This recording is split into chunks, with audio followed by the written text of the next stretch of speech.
मेरा नाम है मोहित और आपका स्वागत है हमारे यूट्यूब चैनल हिस्ट्री चैंपियन में। तो जैसा कि आप जानते हो, आपका जो पेपर होने वाला है शेखावाटी यूनिवर्सिटी का foundation of the English language A introduction comprehension का, तो उससे संबंधित बच्चे काफ़ी ज़्यादा दिक्कत में है कि सर हम कहाँ से पास होंगे, कहाँ से पास होंगे।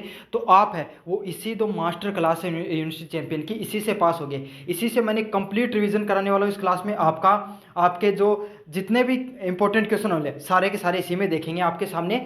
साथ के साथ आपको क्या करना है, वीडियो को लाइक कर देना है, चैनल को सब्सक्राइब कर देना और अपने दोस्तों को ज़रूर से शेयर कर देना है। तो चलो शुरू करते हैं। सबसे पहले अगर मैं आपकी बात करूं तो आपके सामने जो देखने को मिलता है वो क्या देखने को मिलता है, फॉर्मल लेटर या सीवी या जॉब एप्लीकेशन देखने को मिलती है। तो अपन दोनों देखेंगे और फिर आपको पैराग्राफ राइटिंग भी समझाऊंगा, पैराग्राफ राइटिंग कौन सी इंपॉर्टेंट है।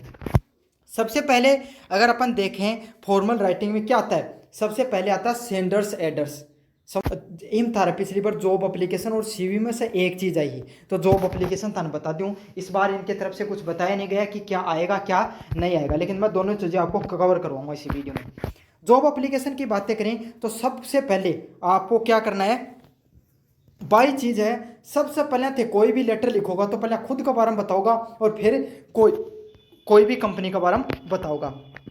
तो भाई मान लो कि थे खुद हो और जॉब लिखना चाहो, जॉब एप्लीकेशन लिखना चाहो, तो सबसे पहले थान के लिखना जॉब एप्लीकेशन में थारो खुद को एड्रेस लिख देना है। जॉब एप्लीकेशन में पहले जो फॉर्मल लेटर में नीचे डेट लिखा करता ना, इम के लिखना है फ़ोन नंबर, ईमेल आईडी और फिर डेट। मतलब क्यों भाई फ़ोन नंबर और ईमेल आईडी लिखने की क्यों जरूरत पड़ रही है भाई? एक बात बताओ, थे कोई जॉब के लिए अप्लाई करियो और नीचे ना थारा फ़ोन नंबर दिया ना ईमेल आईडी दी, तो आगलो थाने इंटरव्यू के लिए बुलाना चाहो तो बुलाओगो कठे?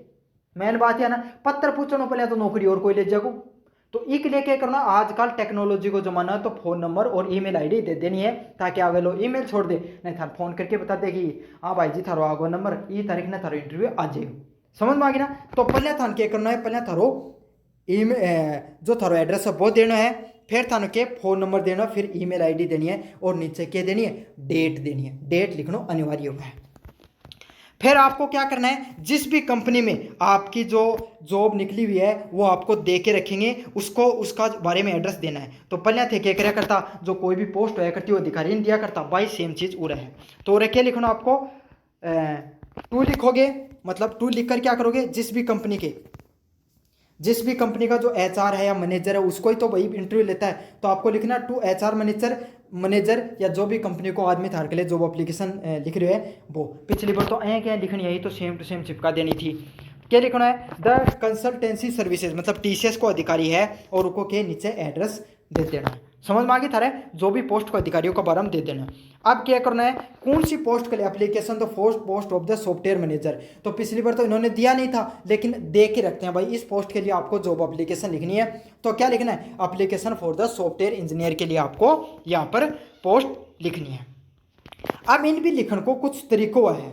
जॉब एप्लीकेशन लिखने को भी एक तरीका होता है। क्या तरीका होता है जॉब एप्लीकेशन लिखने के बारे में? सबसे पहले लिखना पड़ता है I am writing to express my interest in the position of the software engineer. मतलब सब पहले तो यह चीज लिखनी है कि साहब एचआर साहब, मैं ये थाली कंपनी की पोस्ट में क्या अप्लाई करना चाहूँ। पहले तो यही चीज़ बताओगा, कोई लेटर लिखोगा जना।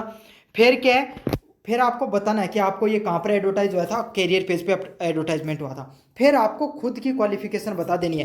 पहले ये बताना चाहो कि भाई मैं ये पोस्ट के लिए अप्लाई करना चाहूँ और मेरी क्वालिफिकेशन यही समझ में आ गई कि भाई मैं बीटेक ग्रेड हूँ। भाई कोई भी मान लो एक सॉफ्टवेयर इंजीनियर है तो बीटेक तो होनी चाहिए। सॉफ्टवेयर इंजीनियर है अमेरिकन कंप्यूटर साइंस में और कठियों ग्रेड है दिल्ली यूनिवर्सिटी से ग्रेड है, और मेरे जो इतना सीजीपीए है यह बता देनी, मिनिमम क्वालिफिकेशन बता देनी थर बार। फिर क्या होगा, फिर थान के बताना है कि फिर खुद की थोड़ी बढ़ाई कर देनी कि थारम के गुणी, असली बात कौन बतानी, जो मतलब एक्स्ट्रा बढ़ा चढ़ा के चीज़ बतानी। के बतानी है, during my academic journey I have develop a strong programming language. तो जो भी पोस्ट के लिए लिखी जाएगी उसका बारे में थान संबंधित चीज़ बतानी है। जब टीचर का बारे में बतानी देनी है तो बता देनी कि मैं बीएड में बहुत गोल्ड मेडल आए हो मेरे, है ना, और बहुत ही तगड़ो मैं कम्युनिकेटर हूँ, बहुत बढ़िया बच्चन पढ़ाऊँ। तो उरा फा कंप्यूटर सॉफ्टवेयर इंजीनियर का बारे में बता क्या क्या बता देना आपको, ये बता देना है कि आई हैव, मतलब मैंने क्या वेब टेक्नोलॉजी वगैरह डिज़ाइन किया है। I have also completed 2 month internship in web development. तो मैंने जो वेब डेवलपमेंट था उसके अंदर क्या क्या था, मैंने 2 महीना की इंटर्नशिप भी मेरे द्वारा कंप्लीट कर दी है। I worked on real time project, और मेरे द्वारा जो रियल टाइम जो वास्तविक प्रोजेक्ट वगैरह है उन पर भी मेरे द्वारा कार्य किया गया। I am confident that my technical knowledge was a problem solving ability. तो मेरे अंदर क्या प्रॉब्लम सॉल्विंग एबिलिटी वगैरह भी है। तो अँ बता देने कोई भी पोस्ट करे थे लिखो उसका बारे में तन बढ़िया उसके बारे में बढ़ा चढ़ा के लिख देनी है। फिर क्या बता देनी है तन पहले थे बतायो कि मैं कंपनी में अप्लाई करना चाहूँ, फिर थे बतायो कि मेरे अंदर ये क्वालिफिकेशन है, फिर तन क्या बताना है कि कंपनी में या कंपनी क्यों ज्वाइन करना चाहूँ। तो इसमें क्या आएगा आपको टीसीएस के बारे में बता देना है। TCS is known for its innovation and employee centric culture. तो आपको क्या बताना है जो टीसीएस है ना वो इंस्टीट्यूट है वो किसके लिए जाना जाता है, अपने इनोवेशंस के लिए जाना जाता है, अपनी टेक्नोलॉजी के लिए जाना जाता है और अपने जो एम्प्लॉय उनके लिए जाना जाता है। I would be honoured contribute such a reputed organisation. और मेरा बहुत हार्दिक इच्छा है कि मैं आपकी इतनी इज्जतदार इतनी बढ़िया रेपुटेटेड कंपनी में क्या करना चाहता हूँ, कार्य करना चाहता हूँ। I am eager to learn and grow under the guidance of the experience profession. और आपकी कंपनी में जो इतने बढ़िया बढ़िया लोग हैं जो प्रोफेशनल लोग हैं उनके नीचे उनके साथ मैं काम करना चाहता हूँ। I attach my resume for the kind consideration to the appreciate the opportunity and discuss my application in an interview at your convenience। तो मैं अपना रिज्यूम है वो नीचे लगाऊंगा, आपको मुझे अपॉर्चुनिटी देने का प्रयास करें। तो इस चीज़ के बारे में आपको अच्छे से बता देना है। फिर आपको नीचे वही आपका थैंक यू लिखना है, योर सिंसियरली, और ऋतिक मेहरा जो है उसके बारे में आप जो व्यक्ति है उसके बारे में आपको बता देना है। तो इस प्रकार से जॉब एप्लीकेशन पूरी की पूरी लिखी जाती है। पहले इसमें फ्रॉम आता है जिसमें जो व्यक्ति है उसके बारे में बता देना होता है, उसका एड्रेस लिख देना होता है। फिर आपको ईमेल एड्रेस, फ़ोन नंबर और ईमेल एड्रेस एक्स्ट्रा लिखनी होती है, डेट लिखना होता है। फिर आपको जिस कंपनी के जो पद के अधिकारी उसके बारे में लिखना होता है और नीचे उसका एड्रेस दे देना होता है थोड़ा बहुत। सब्जेक्ट के बारे में लिखना चाहते हो वो लिख दो, सर और मैडम लिख दो। फिर आपको क्या करना है, आपको ये बता देना है कि भाई मैं आपकी जो ये पोस्ट है इसके लिए अप्लाई करना चाहता हूँ, मेरी थोड़ी सी क्वालिफिकेशन बता देनी उसको ये है। फिर ये बता देना कि मैंने जो पढ़ाई के अंदर ये कार्य किए हैं जिसकी वजह से आप मेरे को ज्वाइन करो। क्यों भैया आग लोग कोई धर्म गुण होगी यदि तो ज्वाइन करवाओगे ना, तब ये चीज़ में बता देना। फिर तान के बताना है कि मैं किस जो आपकी फिर थोड़ी कंपनी की बढ़ाई कर देनी है कि टीसीएस बहुत बढ़िया कंपनी है, समझ में आ गई। फिर था लास्ट में क्या लिखना है, थैंक यू और यूर सिंसियरली। यो तो थारो पूरो को पूरो के जॉब एप्लीकेशन लिखने को तरीको। सीवी भी बता दो सीवी लिखने को क्या तरीको है। सीवी लिखने का तुम्हें आपको मैं सबसे इजी तरीका बताऊंगा। सबसे पहले सीवी लिखो ना, तब आपको क्या करना, आपको अपना हमेशा एड्रेस लिख देना है। समझ में आ गया। आपको आपका जो भी एड्रेस है ना वो लिखना है। पहले आपका नाम लिखो फिर एड्रेस लिखो, साथ के साथ क्या लिखना आपको, अपना फ़ोन नंबर और ईमेल आईडी। क्या लिखना है, फ़ोन नंबर लिख देना, ईमेल आईडी लिख देना। फिर नीचे आपका जो प्रोफेशनल जो आईडी है जो लिंक्डइन वगैरह की वो आईडी देनी ज़रूरी होती है। कुछ भी दे देना, उसमें आपका नाम वगैरह लिख के @ वगैरह लिख देना। समझ में आ गया। रियल आईडी मत दे देना कभी आप।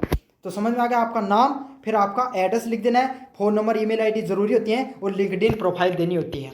फिर आपको प्रोफेशनल मतलब यहाँ पर लिखो क्वालिफिकेशन चीज़ों के बारे में आपको बताना होता है। आपके अंदर क्या क्या पढ़ाई की है वो क्वालिफिकेशन की चीज़ें आप बता दो। मतलब आपको एजुकेशन के बारे में बता देना है कि मैंने 10th में इतने हैं, 12th में इतने हैं, मेरे कॉलेज में इतने हैं, वो सब चीज़ें आप बता देना है। फिर आपको वर्क एक्सपीरियंस बता देना है। आप कोई भी मतलब जैसे टीचर की पोस्ट के लिए हो तो टीचर की पोस्ट के लिए थोड़ा 1-2 स्कूलों का नाम लिख के 2 साल या 3 साल का एक्सपीरियंस बता दो। फिर आपको क्या बता देना है, आपको लास्ट में बता देना है आपके अंदर क्या क्या स्किल्स हैं, टेक्नोलॉजी से लगभग क्या स्किल है, बस इतना ही लिख देना। और लास्ट में क्या लिख देना, आपको क्या क्या अवार्ड या अचीवमेंट मिले हैं वो लिख देना। बस इतना ही करना होता है, वो इनफ होता है आपके लिए।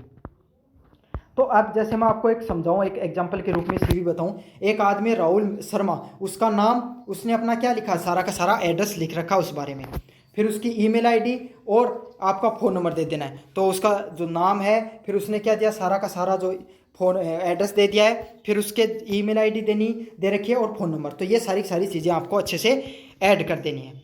अब आपको क्या देना, आपको एजुकेशन क्वालिफिकेशन देनी है। तो अब मैं बीटेक वालों के लिए बना रहा हूँ, कंप्यूटर साइंस वालों के लिए। तो उसने क्या दिया, सबसे पहले अपने बीटेक के बारे में बताया। क्या, बीटेक इन बैचलर, बीटेक कर रखी है कंप्यूटर साइंस में, कहाँ से किए, दिल्ली यूनिवर्सिटी में किए, इतने साल से किए और सीजीपीए में उसके इतने नंबर हैं। फिर आपको अपनी 12th क्लास के बारे में बता देना है कि मैंने 12th क्लास यहाँ से कर रखी है, सीबीएसई के परसेंटेज इतने हैं, इतना। फिर आपको अपनी 10th क्लास के बारे में भी बता देना है। चाहो तो ऐसा कॉलम बना लेना, मैं बताऊँ आपके सामने बेस्ट तरीका बताऊँगा आपको। ऐसे कॉलम बना लेता। सबसे पहले क्या लिखना है, क्लास, ईयर और परसेंटेज। समझ में आ गई। तो क्लास यहाँ पे आप स्टार्ट करना कॉलेज से, नीचे की तरफ लिखना पीजी लिख देना, यूजी लिख देना, कहाँ से कितने ईयर में किया, 3 साल की है, इतने परसेंटेज। फिर 12th, फिर 10th, फिर ईयर, फिर ये समझ में आ गया। यहाँ पर आप कॉलेज का भी नाम दे सकते हो एक्स्ट्रा के लिए। ये चीज़ें आपको सारी सारी लिखनी है। फिर आपको वर्क एक्सपीरियंस बता देना है। तो जिस पोस्ट के लिए आपको लिखा है उस चीज़ का आपको वर्क एक्सपीरियंस बता देना है। तो जैसे कि आपने वर्क एक्सपीरियंस बता देना है कि मैंने जो कंप्यूटर साइंस वालों के लिए तो इंटर्न की थी वेब डेवलपमेंट का, कहाँ पर, कोड क्रेज नामक की प्राइवेट लिमिटेड कंपनी थी, वहाँ पर मैंने की थी मई से 2022 से जुलाई 2022 तक। अब टीचर की पोस्ट के लिए लिखाएगा तो आप कोई भी स्कूल की जो बारे में उसके कोई स्कूल का नाम देके 2 से 3 साल का एक्सपीरियंस दिखा देना है। समझ में आ गया। फिर आपको सर्टिफिकेट बता देने हैं, आपको क्या क्या सर्टिफिकेट मान लें मिले हुए हैं उस बारे में। जो पोस्ट है जैसे टीचर के लिए तो गोल्ड मेडल सबसे इजी बताऊं, यूजी में जो आपकी बैचलर में बीए में गोल्ड मेडल बता देना है ना, और 12th क्लास में बेस्ट स्टूडेंट का अवार्ड बता देना। तो इस प्रकार की चीज़ें आपको लिख देनी होती है। तो ये आपके सामने पूरा सीवी लिखने का फॉर्मेट होता है, अच्छे से पढ़कर चले जाना इनको।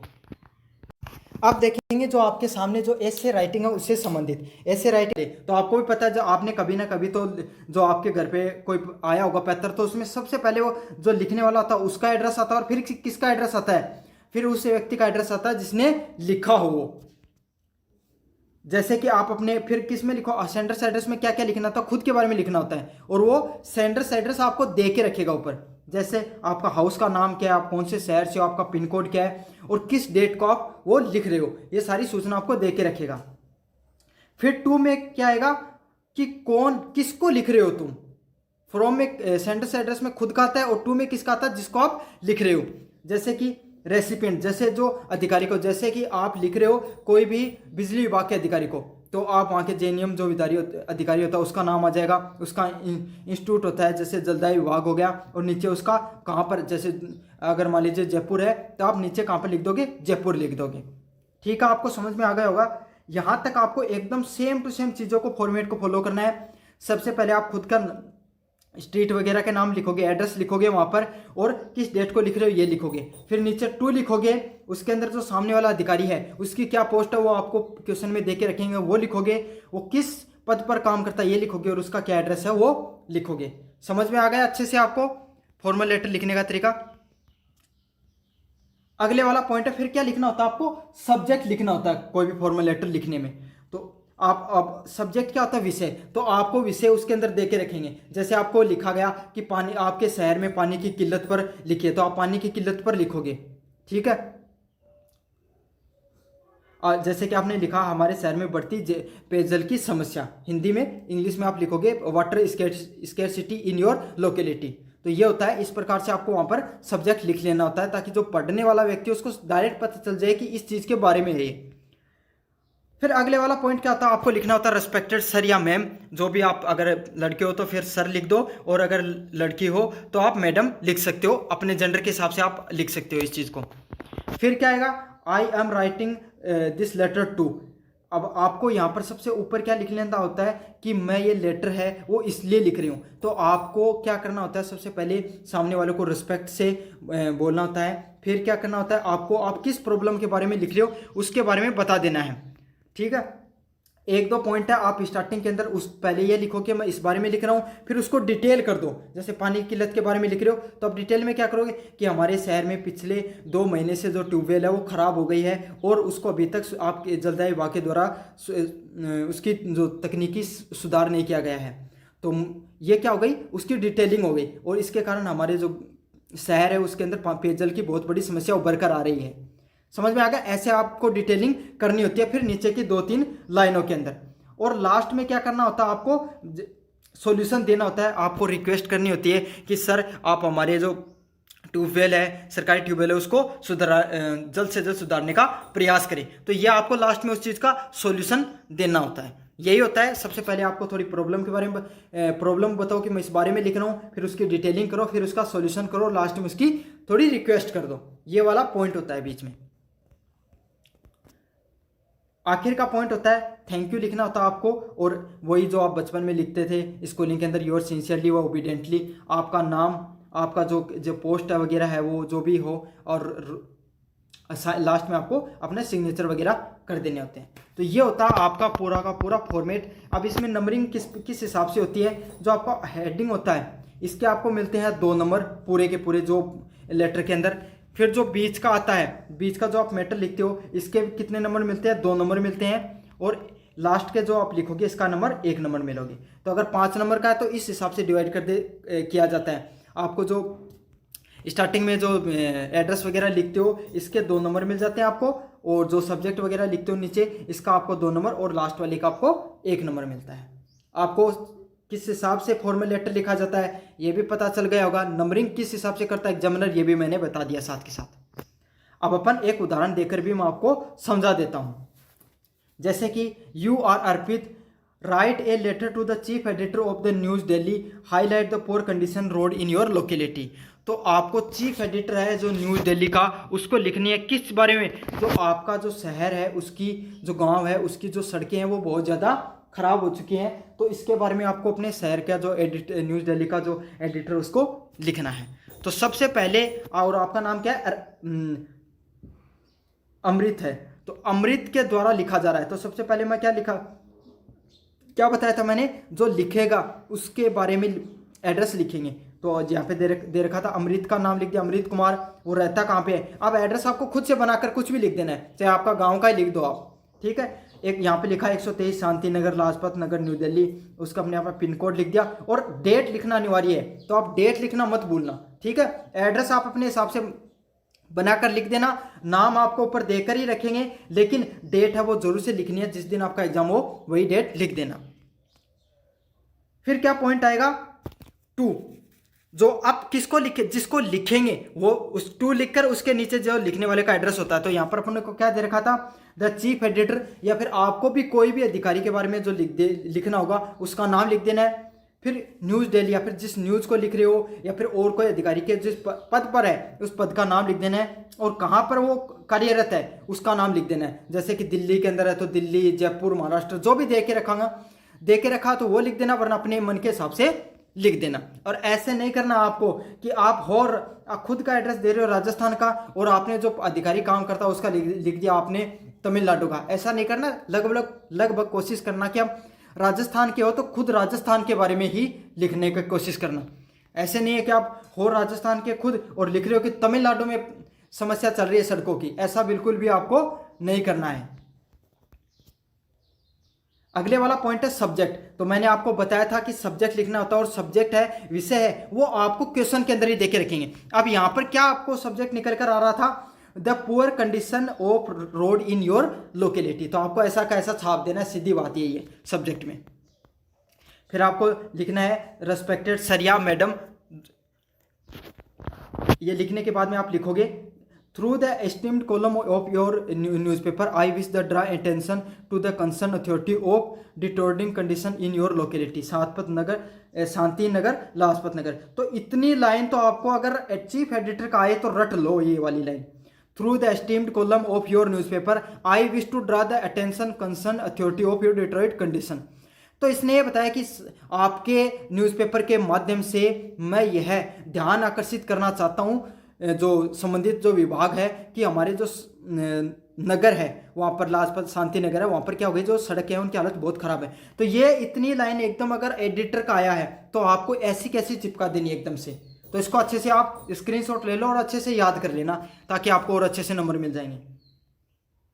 अगले वाला पॉइंट है the road here are full of potholes. तो उसने बताया कि भाई, अब वो पहले उसने बता दिया, सबसे पहले उसने क्या बताया कि मैं इस बारे में लिख रहा हूँ। अब वो उसकी डिटेलिंग करेगा। देखो डिटेलिंग में कैसे करता है, जो हमारे जो नगर है वहाँ की जो सड़कें हैं वो क्या किसी खड्डों से भरी हुई हैं, and most of them are damaged and due to the maintenance and frequent water logging. तो वो बता रहा है कि वो लगभग क्या हो चुकी है, खत्म हो चुके हैं, डैमेज हो चुके हैं, उन्हें मेंटेनेंस की जरूरत है, और वहाँ पर लगातार खड्डों में पानी भरा रहता है, वाटर लॉगिंग होती रहती है। This situation become verse during the rainy season. और जैसे ही मानसून आता है, बारिश का मौसम आता है, ये सिचुएशन और भी खराब हो जाती है। Making it extremely difficult for resident, जो वहाँ पर लोग रहते हैं उसके लिए तो यह समस्या और भी बढ़ जाती है। Specially school children and senior citizen, और खास करके जो बच्चे होते हैं और जो बूढ़े लोग होते हैं उनके लिए तो जो यहाँ पर रहना मुश्किल हो जाता है। टू वॉक एंड कम्यूट, और चलने फिरना तक मुश्किल हो जाता है। Several accidents have occurred recently due to the broke and uneven surface. तो जो सड़क है वो टूटी हुई है, इसलिए बहुत सारे बीच बीच में एक्सीडेंट भी हो जाते हैं उस सड़क की कंडीशन के कारण। तो ये तो था, उसने पहले बताया, अब उसने प्रॉब्लम को अच्छे से डिटेल कर दी, अब वो उसका सॉल्यूशन भी बताएगा और रिक्वेस्ट भी करेगा। तो क्या होगा, despite repeated complaints to your local authorities, मतलब हमने लगातार शिकायत करी है लोकल अथॉरिटीज जो संबंधित विभाग है उससे, no attention has been taken so far, तो विभाग है उसने कोई भी ध्यान नहीं दिया है। I request you to kindly highlight this issue. अब वो क्या कह रहा है कि आप एक काम कीजिए, अपने न्यूज़पेपर है उसमें इस जो खबर को छापिए ताकि उन लोगों तक और अच्छे से प्रेशर बन सके। So that the municipal corporation take the prompt step to repair the roads, तो जो नगर पालिका है वो जल्द से जल्द कदम उठाए और इस सड़क को सुधारने का प्रयास करे ताकि जो यहाँ पर लोकल लोग जो रहते हैं उनकी सेफ्टी है वो बनी रहे। तो ये वाला था, आपको समझ में आ गया होगा। अच्छे से इस चीज़ को समझ लेना कि लेटर लिखने का क्या तरीका होता है। पहले लिखो कि मैं इस बारे में लिख रहा हूँ, फिर उसकी डिटेल दे दो जो प्रॉब्लम है उसके बारे में, और लास्ट में सॉल्यूशन प्लस रिक्वेस्ट कर दो। ऐसा आपको कोई नहीं समझाने वाला है जितने मैंने डिटेल से आपको चीज़ों को समझा दिया है। लास्ट में आपको लिखना है थैंक यू और अपने बारे में yours sincerely obediently Amrit Kumar. Last में सिग्नेचर करना चाहो तो ठीक है, और वरना कोई दिक्कत नहीं। ये होता है पूरा का पूरा फॉर्मल लेटर लिखने का तरीका। अब आपके सामने कैसा भी फॉर्मल लेटर हो, आप, मुझे उम्मीद है कि आपको तरीका समझ में आ गया तो आप लिख भी दोगे। आप बढ़ते हैं आपका अगले नंबर, जो इसी के अंदर यूनिट नंबर 3 के अंदर आते हैं आपका एसे राइटिंग या फिर पैसेज राइटिंग। तो देखो एसे राइटिंग पैसेज राइटिंग कोई भी आ सकती है, कोई फिक्स नहीं होता है, लेकिन फिर भी 4-5 जो इंपॉर्टेंट एसे राइटिंग है वो मैं यहीं पे आपको करवा के दे देता हूँ। इनको तो आप कम से कम अच्छे से पढ़ लेना, ठीक है। और बाकी का क्या होता है, काफ़ी बार करंट से भी पूछ लिया, मतलब करंट में अगर कोई चीज़ ट्रेंडिंग में चल रही है तो वो पूछ लिया जाता है, और बाकी अगर उसके अलावा अगर रिपीटिवली पूछेगा तो इनमें से ही पर्सन देखने को मिलेगा आपको पैसेज में से। तो ये जो लेटर, अगला जो लेटर और ऐसे राइटिंग है, तो इसमें से क्या मैं 4-5 आपको इंपॉर्टेंट ऐसे व पैसेज है वो करवाने वाला हूँ। फिर अपन पढ़ेंगे आगे क्वेश्चन आंसर और फिर देखेंगे लास्ट में ग्रामर को। तो देखो ये पैसेज 4-5 पैसेज है, ये बहुत इंपॉर्टेंट है, ठीक है। वैसे तो पैसेज फिक्स नहीं होता, कोई भी आ सकता है, लेकिन ये जो मोस्ट रिपीटिव पैसेज हैं जो हर एग्जाम में बार बार आते हैं, तो आप इनको एक बार जरूर से करके चले जाना। मैं आपको ये सारे पैसेज अपनी आपको इंग्लिश में पढ़ के भी सुना दूंगा, फिर आपको इनकी हिंदी भी बता दूंगा। आप जब एग्जाम में लिखो तो चाहे ये लैंग्वेज मत लिखना, अपने हिसाब से बनाकर लिख देना, लेकिन एक बार समझ जाओगे तो आपको लिखना बहुत आसान हो जाएगा आपके लिए।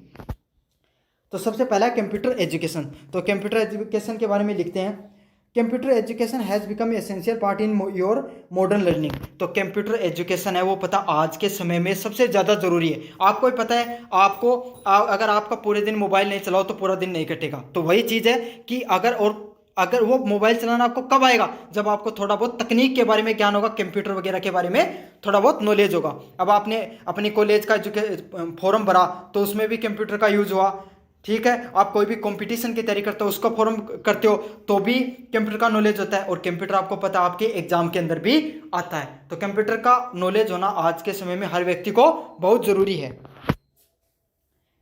इन today's digital age knowing how to use computer is important has reading and writing. तो ये क्या कह रहा है, आज के जो ये तकनीकी युग है इसमें कंप्यूटर के बारे में ज्ञान होना उतना ही महत्वपूर्ण है जितना कि आज के समय में किसी व्यक्ति को पहले के समय में पढ़ना हुआ लिखना जरूरी होता था। जैसे पढ़ना लिखना पहले बेसिक ज्ञान हुआ करता था ना, आज के समय में वैसे ही इस तकनीकी युग में वैसे ही कंप्यूटर चलाना आना जरूरी है। Computer are used in the every field. तो कंप्यूटर है उसका हर जो फील्ड होती है उसके अंदर यूज होता है, जैसे कि एजुकेशन हो गई, पढ़ाई के अंदर, बिजनेस हो गए, उद्योग हो गया, कम्युनिकेशन हो गया, बैंकिंग हो गया, मेडिकल हो गया और एंटरटेनमेंट हो गया। तो आप सीधी बात, आप कहीं पे भी चले जाओ कंप्यूटर आपको सामने देखने को मिलेगा। जैसे कि आप बैंक में चले जाओगे तो बैंक का तो आपको पता है सारा काम ही कंप्यूटर से होता है। पढ़ाई के अंदर भी आप देखते हो कंप्यूटर जो डिजिटल क्लासेस ली जाती हैं डिजिटल बोर्ड पर, तो वो भी एक प्रकार का कंप्यूटर ही होता है। साथ साथ मेडिसिन हो गया, तो आप जो पर्ची वगैरह कटाओगे वो भी किस पे कटेगी, कंप्यूटर पे। तो आप कहीं चले जाओ कंप्यूटर का तो यूज आपको कहीं ना कहीं देखने को ही मिलता है। अगले वाला पॉइंट है through computer education student learn to use software application. तो कंप्यूटर के माध्यम से जो कोई भी विद्यार्थी होता है वो किसका यूज करना सीखता है, उसमें अलग अलग प्रकार के जो सॉफ्टवेयर वगैरह आते हैं उनका क्या क्या यूज होता है, इस चीज़ के बारे में सीखता है। अगले वाला पॉइंट है type document, create representation, browse internet and access them learning tools. अब उसके अंदर वो क्या क्या सीखता है वो बता देता हूं मैं। आप जो कंप्यूटर होते हैं उसके अंदर अपने फाइल बना सकते हो, कोई डॉक्यूमेंट बना सकते हो, नोट्स बना सकते हो, रिप्रेजेंटेशन मतलब पीपीटी तैयार कर सकते हो। अगर आपको कोई अपनी किसी चीज़ के बारे में बताना तो उसकी पीपीटी तैयार कर सकते हो। इंटरनेट चला सकते हो और ऑनलाइन कोई भी कार्य कर सकते हो। It help to improve the typing speed. इससे क्या होती है, आपकी टाइपिंग की स्पीड बढ़ती है, आपकी एक्यूरेसी बढ़ती है और नॉलेज बढ़ता है टेक्नोलॉजी के साथ की भाई चीज़ों को आपको कैसा करना होता है। In school and college computer education enhance learning through smart classes. आज के समय में जो स्कूल है और कॉलेज हैं उनमें जो कंप्यूटर एजुकेशन है वो क्या होती है, किसके थ्रू सिखाई जाती है, स्मार्ट क्लासेज। स्मार्ट क्लास जैसे जहाँ पे स्मार्ट बोर्ड लगे होते हैं वो वाली, या फिर ई बुक्स। तो आजकल पता हो जैसे आप पीडीएफ पढ़ते हो वो क्या ई बुक है, समझ में आ गया। अगर आप अब ये वाली पीडीएफ है मैं टेलीग्राम चैनल पर डालूंगा और वहाँ से आप पढ़ोगे तो ये क्या हो गई, एक प्रकार की ई बुक हो गई। एंड ऑनलाइन असाइनमेंट, तो आपको पता आजकल बच्चे वो ऑनलाइन चैट जीपीटी वगैरह का यूज करके असाइनमेंट वगैरह बनाते हैं। Moreover computer skills are necessary for most job today. तो आपको पता है अगर आप कोई भी कार्य करने जाओगे, कोई भी नौकरी के लिए अप्लाई करोगे तो कंप्यूटर तो हर नौकरी के लिए जरूरी है। Peoples who know how to use computer have more job opportunity. तो आपको पता है जिसको कंप्यूटर अच्छे से चलाना आता है उसके लिए ज़्यादा जो कार्य करने के, जॉब करने की ज़्यादा अपॉर्चुनिटीज रहती हैं। And can work more efficiently, और वो कोई भी कार्य को जल्दी भी कर सकता है। From sending email to the coding software computer task faster and easier. तो क्या होता है, कोई भी व्यक्ति को आप ईमेल सेंड करते हो, कोडिंग बनाते हो सॉफ्टवेयर में, ठीक है, वो क्या चीज़ों को बहुत जल्दी वो आसान बना देता है। अगले वाला पॉइंट है computer education also prompt problem solving creativity and critical thinking. तो आपको पता आजकल तो एआई आ गया और एआई के ज़माने में क्या काम होता है कि आप कोई भी अपनी प्रॉब्लम लिख के दे दो। जैसे कि आपको कंप्यूटर अवेयरनेस के बारे में समझ में नहीं आ रहा कि मैं कल एग्जाम में क्या लिखूंगा, तो आपने गूगल पे लगाया कंप्यूटर अवेयरनेस और आपने पढ़ लिया और एग्जाम में लिख कर आ गए। तो इससे क्या हुआ, आपकी ये प्रॉब्लम सोल्व हो गई। या फिर आपको कोई पर्सन नहीं पता था, आपने गूगल से पूछ लिया तो वो चीज़ सोल्व हो गई। तो यही है कि प्रॉब्लम सॉल्विंग में काम आता है क्रिटिकल थिंकिंग, मतलब जैसा आप सवाल पूछोगे वैसा ही वो जवाब देगा। It allow student to connect globally. तो इसका क्या काम होता है कि पूरी दुनिया से आपको जोड़ कर रखता है। जैसे आप भारत में बैठे हो लेकिन अमेरिका में क्या हो रहा है इस बारे में आप कैसे जान पाते हो, कंप्यूटर के माध्यम से। And learn from different culture, stay updated and latest information. और कंप्यूटर के द्वारा आप क्या रहते हो, अलग अलग जो कल्चर है, संस्कृति है, उसके बारे में जानते हो, अपडेटेड रहते हो और हमेशा नई नई जानकारी प्राप्त करते रहते हो। In conclusion computer education is now longer option, it is A basic need for every student. तो आज अंततः यही निष्कर्ष है कि जो कंप्यूटर एजुकेशन है वो हर विद्यार्थी की ज़रूरत है आज के समय में। Should have access to computer learning to succeed in modern world and build a brighter future. तो आपको पता है कि प्रत्येक विद्यार्थी के लिए कंप्यूटर लर्निंग उसको आने बहुत ज़रूरी है अपना उज्जवल भविष्य के लिए। अब बढ़ेंगे अगले वाले पॉइंट की तरफ, कौन सा है, पोल्यूशन। तो आपको पता है पोल्यूशन आज के समय में बहुत ज़्यादा बढ़ रहा है। सर्दियों में आप देखते हो दिल्ली वगैरह या फिर कोई भी शहर हो गया उसके अंदर फॉग हो जाती है और विजुअलिटी एकदम कम हो जाती है। तो ये भी बहुत ट्रेंडिंग टॉपिक रहता है, इसलिए प्रश्न बार बार पूछा जाता है। तो अब इससे के बारे में देखेंगे अपन। हाँ, अब अपन देखेंगे अगले नंबर जो ऐसे है पोल्यूशन के बारे में। तो आपको पता है पोल्यूशन एक बहुत इंपॉर्टेंट टॉपिक है, हर साल ये ट्रेंडिंग में रहने वाला टॉपिक है, इसलिए ऐसे आने के ज़्यादा चांसेस रहते हैं और याद पूछा भी जाता है लगभग हर बार। तो पढ़ेंगे अगले क्या, pollution is the one of the most serious problem facing in the today's world. तो हम सब जानते हैं जो पोल्यूशन है वो सबसे पूरे भारत में ही नहीं बल्कि पूरी दुनिया में सबसे ज़्यादा अगर कोई समस्या सामने उभर कर आ रही है वो कौन सी है, पर्यावरण प्रदूषण है। अब बताएगा कि प्रदूषण होता क्या है। It refer to the presence of harmful substance in the environment that negatively effects. तो पर्यावरण प्रदूषण होता क्या है कि वो नकारात्मक, ठीक है, वो खतरनाक पदार्थ जो हमारे पर्यावरण को, मनुष्य को, ह्यूमंस को, एनिमल जानवरों को, पेड़ पौधों को और जो प्रकृति है उसको नुकसान पहुंचाते हैं, वही खतरनाक पदार्थ क्या होती है, प्रदूषण का रूप होता है। There are the different type of pollution. तो आपको पता है प्रदूषण के अलग अलग प्रकार होते हैं, जैसे कि एयर पोल्यूशन, वायु प्रदूषण, वाटर पोल्यूशन, पानी प्रदूषण, सॉइल पोल्यूशन मतलब क्या, मृदा प्रदूषण, और नॉइज पोल्यूशन मतलब तो ये अलग अलग प्रकार के पोल्यूशन के टाइप हो गए। तो इसमें पहला टाइप है एयर पोल्यूशन। तो अपन एयर पोल्यूशन के बारे में थोड़ा लिखेंगे। It is cause by the smoke from the vehicles, factories and burning of the waste. तो आपको पता है कि वायु प्रदूषण वो किसके द्वारा फैलता है, जो गाड़ी हो गई इनके द्वारा जो धुआं निकलता है, फैक्ट्रियों के द्वारा जो धुआं निकलता है, और जो हम सब्सटेंस हो गए जो पदार्थ होते हैं उनको जलाते हैं उनसे जो धुआं निकलता है, इस तो उसके द्वारा, उस स्मोक के द्वारा जो प्रदूषण बनता है उसे क्या कहते हैं अपन, वायु प्रदूषण कहते हैं। It lead to the health issues like asthma and lungs disease. तो इससे क्या होता है, ये हमारे शरीर के अंदर अस्थमा और जो लंग्स से संबंधित, फेफड़ों से संबंधित क्या करता है, बीमारियों को बढ़ाता है। अब लिखेंगे अपन अगले वाले के अंदर वाटर पोल्यूशन। तो वाटर पोल्यूशन पे क्या है, water pollution occur when the harmful chemicals and the waste are dumped into rivers, lake and oceans. तो पानी प्रदूषण कैसे फैलता है, जब खतरनाक जो पदार्थ हैं, केमिकल्स हैं, वो क्या करते हैं, हम जो नदियाँ हो गई, जो झील हो गई और जो समुद्र हो गए उसके अंदर डाल देते हैं। तो इससे क्या होता है, पानी जो है वो गंदा हो जाता है, ख़राब हो जाता है, उसका ऑक्सीजन लेवल डाउन हो जाता है। इसके कारण जो पानी प्रदूषण है वो बढ़ता है। It effect the marine life and makes water unsafe to drink. तो ये क्या करता है, जो समुद्री जीव जंतु उनको नुकसान पहुंचाता है और जो पानी पीने योग्य है वो भी खराब हो जाता है। अगले वाले पोल्यूशन की बात करें तो वो कौन सा, soil pollution. It is cause by the use of pesticide and the plastic waste. तो जो सॉइल पोल्यूशन है वो किसके द्वारा फैलता है, तो सॉइल पोल्यूशन फैलता है किसके, पेस्टिसाइड्स जो यूज़ की जाती हैं अलग अलग प्रकार की उसके द्वारा, उसका जो प्लास्टिक वेस्ट होता है उसके द्वारा। आपको पता है जो अपन जो प्लास्टिक होता है वो ज़मीन में गाड़ देते हैं, वो 100 साल लग जाते हैं उसको गलने में। और जो अपन केमिकल्स जो फर्टिलाइजर्स यूज करते हैं तो इससे भी ज़मीन क्या हो जाती है, ख़राब हो जाती है। इस चीज़ से क्या होता है, जो आप फसल उगाओगे वो भी ख़राब होती है, और जो सॉइल फर्टिलिटी, सॉइल जो आपकी ज़मीन है उसकी उपजाऊपन है वो भी ख़त्म हो जाता है धीरे धीरे। अगले वाला है नॉइज़ पोल्यूशन। तो नॉइज़ पोल्यूशन किसके द्वारा फैलता है, जो आप ट्रैफिक होता है, जो गाड़ियाँ होती हैं, हॉर्न होता है, डीजे बजाए जाते हैं ऊंची ऊंची आवाज़ में, मशीनें चलती हैं, इसके द्वारा क्या होता है, नॉइज़ पोल्यूशन है वो फैलता है, ध्वनि प्रदूषण फैलता है। और इसका क्या होता है, ये हमारी सुनने की क्षमता को प्रभावित करता है और हमारी मानसिक जो शांति है उसको भी प्रभावित करता है।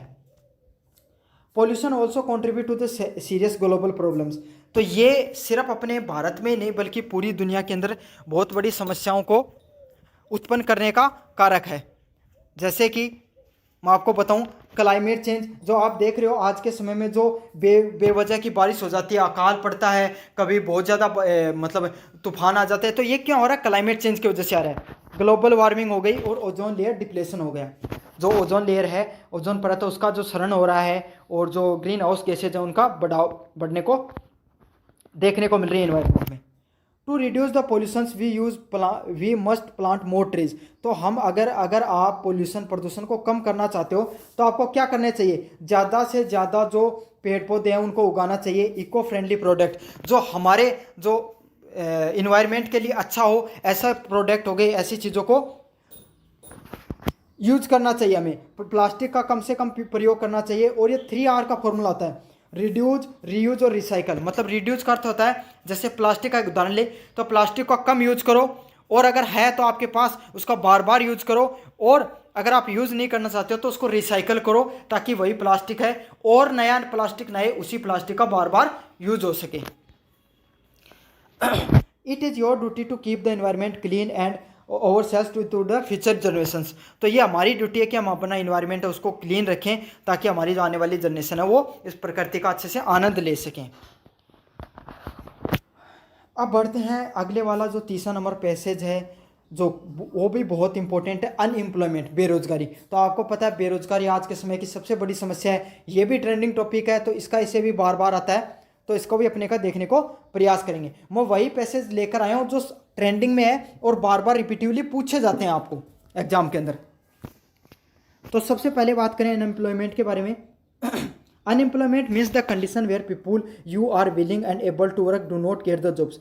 बेरोजगारी क्या है, लोग काम तो करना चाहते हैं, इच्छुक तो हैं काम करने को लेकर, लेकिन क्या हो रहा है, उन्हें काम नहीं मिल रहा है। It is the one of the major problems faced in many countries. और बेरोजगारी है वो एक बहुत बड़ी समस्या है, और ये बहुत सारे जो शहर हैं, गांव, जो देश हैं उनके अंदर देखने को मिल रही है, specially developing countries like India, खास करके भारत जैसे देश के अंदर। There are the many reasons for unemployment. तो बेरोजगारी के पीछे बहुत से कारण हो सकते हैं। One of the major reason is population growth. तो जो पॉपुलेशन की ग्रोथ है, मतलब जो बढ़ती जनसंख्या वो इसका मुख्य कारण है। The number of the people looking jobs are increasing, तो जो लोग ज़्यादा से ज़्यादा बढ़ रहे हैं, जो जिनको काम चाहिए वो तो बढ़ रहे हैं, but the number of job is not, लेकिन उतने कार्य है नहीं। Another reason is the lake of proper education and skill, और सबसे बड़ी समस्या क्या है, लोगों के पास पढ़ाई लिखाई भी कम, पढ़ाई लिखाई तो है लेकिन स्किल की कमी है। जैसे भारत के अंदर लोगों के पास डिग्रियां तो बहुत सारी हैं लेकिन उन्हें काम कोई भी नहीं आता है, तो ये भी एक बहुत मुख्य कारण है। Many young people complete their studies but do not have the skill required to the jobs. अब जैसे कोई भी व्यक्ति है उसको, जैसे लोगों ने RSCIT का, आप में से बहुत लोगों ने RSCIT का कोर्स तो कर रखा होगा लेकिन उन्हें कंप्यूटर को सही से स्टार्ट करना नहीं आता है। स्टार्ट कर लेते हैं तो उन्हें ऐसे पूछ ले कि MS वर्ड कहाँ पर होता है तो उसका भी पता नहीं होता है। तो यही है कि लोगों के पास डिग्री तो होती है लेकिन वो उसका यूज करना नहीं जानते हैं उस चीज़ के बारे में। Technology advancement have also replace the human work with machines in many industries. साथ के साथ जो टेक्नोलॉजी तकनीक जो आगे बढ़ी है इसने क्या किया है, जो इंसानों को, जो मजदूर हैं इनको मशीन ने रिप्लेस कर दिया बहुत सारी इंडस्ट्रीज़ में। तो अब मशीनें आ गई हैं इंसानों की जगह, तो और भी नौकरियों की कमी हो गई है। अगले वाला पॉइंट है unemployment lead to the many problem in society. तो जो बेरोजगारी है वो समाज के अंदर बहुत सी समस्याओं को उत्पन्न करता है, जैसे इंक्रीज पॉवर्टी, गरीबी बढ़ाता है, क्राइम, जो क्राइम होता है उसको बढ़ाता है, मेंटल स्ट्रेस अमंग यूथ, और जो अपन यूथ है उसके अंदर किसको बढ़ाता है, मेंटल स्टेट, मानसिक जो तनाव उसको बढ़ाता है।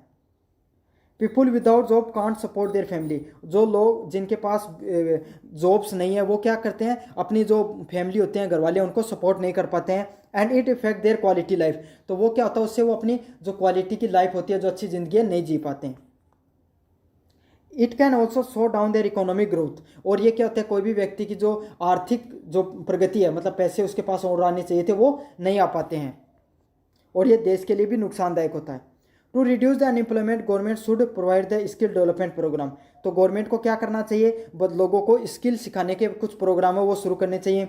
इनक्रेज स्मॉल बिजनेस, जो कुटीर उद्योग होते हैं, छोटे उद्योग होते हैं, इनको बढ़ावा देना चाहिए। एंटरप्रेन्योरशिप, उसको बढ़ावा देना चाहिए, और हमारा एजुकेशन सिस्टम उसको भी इम्प्रूव करना चाहिए।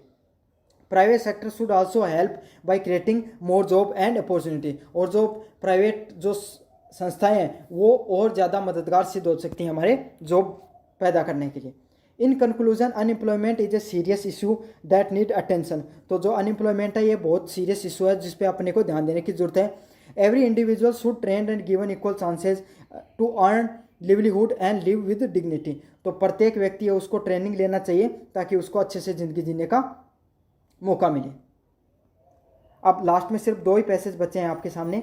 पहले वाला है डोरी सिस्टम, दहेज का, और अगला है पॉपुलेशन का।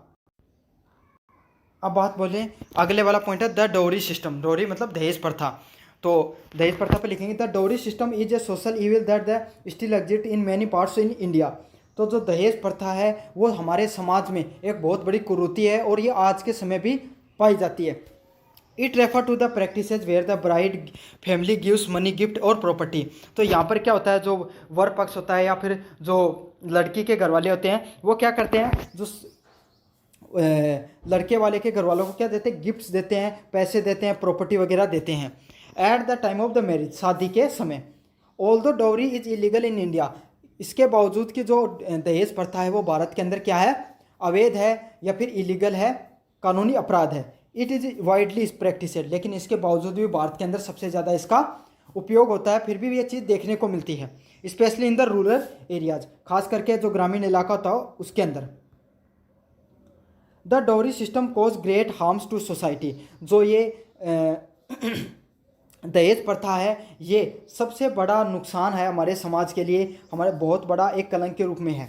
It puts the financial burden on the brides family, ये जो लड़की जो वधु पक्ष होता है उसके ऊपर क्या है, फाइनेंशियल पैसों का बर्डन डालती है, पैसों की दबाव डालती है। Something specially the loans and debate, कुछ लोग इससे क्या हो जाते हैं, कर्जे में दब जाते हैं। In many cases girls are treated badly और even tortured by the husbands family, और काफ़ी जगह तो ये देखने को मिला है कि जो लड़कियां हो गई और जो उनके साथ बहुत बुरा व्यवहार किया जाता है अगर उन्हें दहेज नहीं दिया जाता है तो। If the dowry is not considered enough some tragic cases even the dowry death और सुसाइड्स। और काफ़ी केसेस में तो ये भी देखने को मिला, अगर दहेज नहीं दिया गया तो लड़की को मार दिया जाता है या फिर वो सुसाइड कर लेती है प्रेशर में आकर। The system also created a mindset that girls are burden. तो ये चीज़, ये प्रथा हमारे समाज में इस तरीके से दिखाती है कि जो लड़कियां हैं वो समाज के लिए क्या है, बर्डन है, बोझ हैं। विच इफेक्ट द जेंडर इक्वेलिटी। और यही चीज़ हमारे समाज में जेंडर इक्वेलिटी है, सामाजिक जो एक समानता है उसके बीच में फर्क दिखता है। It discourage the birth of girls children and lead the discrimination in education and right. तो इससे क्या होता है, जो लड़कियों का जन्म दर है वो भी कम होती है और जो लड़कियों के साथ पढ़ने में या फिर और चीज़ों में असमानता देखने को मिलती है। To stop the dowry system, अगर दहेज प्रथा को रोकने के लिए स्ट्रिक्ट लॉ इन्फोर्समेंट, हमें क्या है, जो कड़े कानून है उनको लागू करना चाहिए। सोशल अवेयरनेस क्या हो गई कि सामाजिक जागरूकता फैलानी चाहिए, एजुकेशन है उसको फैलाना चाहिए। Young peoples should refuse to accept और give the dowry and promote the simple respectful marriage. तो लोगों को, जो नए युवा पीढ़ी है उसको क्या करना चाहिए, जो दहेज प्रथा है उसको मना कर देना चाहिए और जो शादी है उसको एकदम सिंपल, साधारण व दहेज से नहीं लेना चाहिए। इन कंक्लूजन द डोरी system is outdated and harmful practice. अगर अपन सीधे तरीके से बात करें तो जो डोरी सिस्टम है वो क्या है, पुराना हो चुका है और हमारे समाज के लिए बहुत ही बुरा है। We must come together as a society to end this evil and ensure the respectful and equality for all womens. तो हम सभी लोगों को एक साथ आना चाहिए ताकि इस जो ये बुरी प्रथा है इसको ख़त्म कर सकें और महिलाओं को एक बराबर अधिकार मिल सकें, इसके लिए हम प्रयास कर सकें। तो ये वाला था पूरा डोरी सिस्टम पे। और अपन लास्ट पैसेज पढ़ेंगे, ये भी बड़ा इंपॉर्टेंट है, पॉपुलेशन। फिर अपन यूनिट नंबर 2 की तरफ जाएंगे।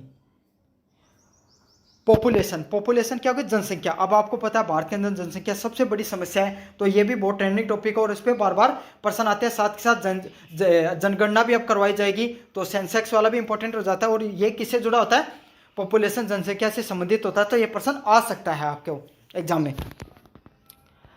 Population refer to the total number of people living in a particular area और कंट्री। तो जो पॉपुलेशन है, जनसंख्या, वो किस चीज़ को बताती है कि कितने लोग हमारे जो एरिया में या देश में रहते हैं, इस चीज़ के बारे में बताती है। While population growth can be sign of development. जो जनसंख्या का बढ़ाव है वो डेवलपमेंट, कोई भी देश है उसके विकास का एक क्या होता है, साइन होता है। लेकिन ओवर पॉपुलेशन, ज़्यादा पॉपुलेशन के एक बहुत बड़ी समस्या भी उत्पन्न हो जाती है। मतलब अगर कंट्रोल रूप से पॉपुलेशन बढ़ रही है तो वो देश विकास होगा, आपको पता है, नए लोग आएंगे, यूथ आएगी, नई सोच आएगी, तो उससे देश का विकास होता है। लेकिन वही पॉपुलेशन अगर कोई ज़्यादा हो जाए तो वो क्या देश के लिए नुकसानदायक भी होती है। तो आपको पता है अति हर चीज़ की ही बुरी होती है। India is the second most populated country. तो आपको पता है चाइना के बाद में, और अब तो हमने चाइना को भी क्रॉस कर दिया पॉपुलेशन के मामले में। तो यही होता है अभी तक। लेकिन आधिकारिक जो जनगणना है 2011 की, उसके अनुसार तो हम दूसरे स्थान पर हैं। तो वही बात की गई है कि हम दूसरे स्थान पर हैं पूरी दुनिया के अंदर पॉपुलेशन के मामले में। Rapid population growth creates pressure on natural resources. तो जो हमारे नेचुरल रिसोर्सेज हैं जैसे कि खनिज हो गए, इन पे भी बहुत ज़्यादा प्रेशर पड़ता है। मतलब अगर ज़्यादा लोग होंगे तो ज़्यादा रिसोर्सेज का यूज़ करेंगे। ज़मीन, जैसे छोटा सा एग्जांपल दूं, पहले कोई भी गांव होता था उसमें हर व्यक्ति के पास 10 से 15-20 बीघा की ज़मीन होती थी खेती के लिए। आज देख लो कोई भी व्यक्ति है उसके पास वही ज़मीन उसके बेटों के पास कितनी बच गई है, 3 से 4 बीघा तक ही बच गई है। तो यही चीज़ होती है कि जो रिसोर्सेज है वो धीरे धीरे कम होते चले जाते हैं। अगले वाला पॉइंट है food supply, housing and education. तो इससे हर चीज़ ही प्रभावित होती है, घर हो गए, शिक्षा हो गई, और जो खाना पीना है वो भी, एंड एम्प्लॉयमेंट, और साथ के साथ जो बेरोजगारी है वो भी इससे बढ़ती है। More peoples means more demand but resources are limited. आपको पता है जो रिसोर्सेज हैं वो पूरी दुनिया में क्या है, सीमित है, लेकिन अगर ज़्यादा लोग होंगे तो ज़्यादा चीज़ों की हमें ज़रूरत पड़ेगी। This lead to the unemployment, poverty and decline in the equality of the life. तो इससे क्या होता है, बेरोजगारी बढ़ती है, गरीबी बढ़ती है, और अपनी जो ज़िंदगी है, क्वालिटी ऑफ लाइफ है, अच्छी ज़िंदगी, उस पर भी प्रभाव पड़ता है।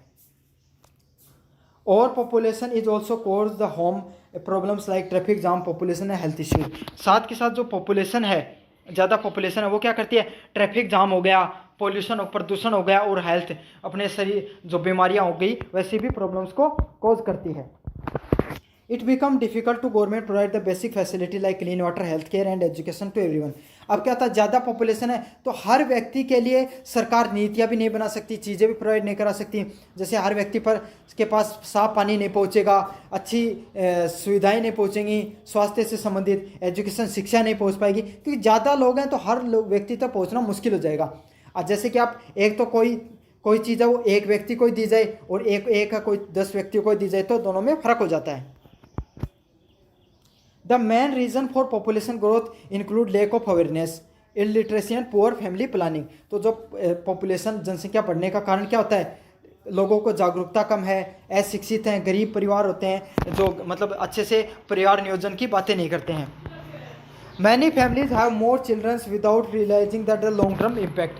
तो लोग हैं वो ऐसे सोचते हैं कि ज़्यादा बच्चे होंगे तो हमारा ज़्यादा विकास होगा, लेकिन इसका क्या होता है, नेगेटिव इम्पैक्ट ही होता है हमारे समाज के ऊपर। To control the population we need to promote education. तो हमें पॉपुलेशन को कंट्रोल करने के लिए क्या करना चाहिए, लोगों को जागरूक बनाना चाहिए, ठीक है, स्पेशली महिलाओं को, और अवेयरनेस फैलानी चाहिए फैमिली प्लानिंग से संबंधित। The government should also support the programs and policy that encourage the smaller families.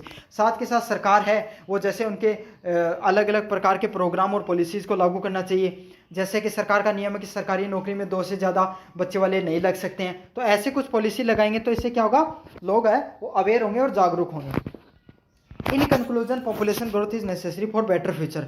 तो पॉपुलेशन की ग्रोथ है वो हमारे बढ़िया फ्यूचर के लिए बहुत ज़्यादा ज़रूरी है। A balance population ensure the better use of resources and improve overall development of the country. तो जो बैलेंस पॉपुलेशन है, एक फिक्स जागरूक पॉपुलेशन है, वो हमारे देश के डेवलपमेंट के लिए बहुत ज़रूरी है। ये तो था आपकी यूनिट नंबर 3 जो सबसे ज़्यादा ज़रूरी है और सबसे ज़्यादा बच्चों को परेशान करती है। मैंने पूरी करवा दी कंप्लीट। आप बढ़ेंगे अपन यूनिट नंबर 2 की तरफ, जिसमें आता पैसेज व क्वेश्चन आंसर। ये भी मैं आपको करवाऊंगा इसी के यूनिट के अंदर। और फिर देखेंगे अपन ग्रामर भी बच्चों को बहुत ज़्यादा परेशान करती है, लेकिन मैं ऐसा करवा दूंगा कि आपको कहीं से पढ़ने की जरूरत नहीं पड़ेगी। और बस आपको वीडियो पूरा देखना है, और अभी तक वीडियो देख रहे हो तो चैनल को जोर से लाइक कर देना, सब्सक्राइब कर देना और वीडियो को जोर से लाइक कर देना। अब बढ़ेंगे अपन सबसे पहले किसको, पैसेज सोल्व करने। तो आपको पता आपके पैसेज आता है और वो कितने नंबर का आता है, 5 नंबर का आता है। अब बात करेंगे पैसेज को किस तरीके से सोल्व करते हैं, पैसेज को सोल्व करने की क्या टेक्निक होती है, मैं वो भी बताऊंगा आपको। कंपटीशन में क्या टेक्निक यूज़ करते हैं और इस कॉलेज में आप कौन सी टेक्निक को यूज़ करोगे। तो कोई भी कंपटीशन हो जिसमें इंग्लिश आती है, कोई भी क्लास हो, चाहे आप विद्यार्थी स्कूल के हो चाहे कॉलेज के हो, पैसेज ज़रूर आता है। तो पैसेज को सोल्व करने की देखो सिंपल सी 2 टेक्निक होती हैं। पहली वाली टेक्निक होती है कि आप सबसे पहले पैसेज को अच्छे से पढ़ो, समझो, और आपको समझ में आ गया तो नीचे पर्सन पढ़ो और उन्हें कर दो। लेकिन अगर अपन बात करें स्कूल के अंदर, तो स्कूल के अंदर आते हैं इजी से पैसेज जिन्हें समझना आसान होता है। लेकिन इसमें भी 2 चीज़ें हैं, काफ़ी बच्चों की इंग्लिश कमज़ोर होती है तो उन्हें तो समझ में ही नहीं आता है कि भाई पैसेज में दे क्या रखा है, तो उनके लिए क्वेश्चन करना मुश्किल होता है। तो उनके लिए तो वही पुरानी वाली टेक्निक काम करती है, आप पैसेज को पढ़ो, क्वेश्चन पढ़ो और लाइन से लाइन मिलाओ और लिख दो, ठीक है। यह है स्कूल के लिए। अब कंपटीशन के बात करें तो कंपटीशन में आपको पता है कि कोई लाइन से लाइन मिलाकर लिखने वाला काम तो होता है नहीं, आपको पर्सन को देखकर 4 ऑप्शन में एक करना होता है। तो आपको क्या करना है, और पैसेज भी इतने बड़े आते हैं, अगर पूरा पढ़ोगे तो उसी में टाइम निकल जाएगा। तो आपको क्या करना होता है, पैसेज में आपको सबसे पहले क्वेश्चन को पढ़ना होता है। पहले क्वेश्चन को पढ़ो और समझो कि क्वेश्चन क्या करना चाह रहा है, फिर 4 ऑप्शन को अच्छे से पढ़ो तो आपको पूरा क्वेश्चन अच्छे से समझ में आ जाएगा।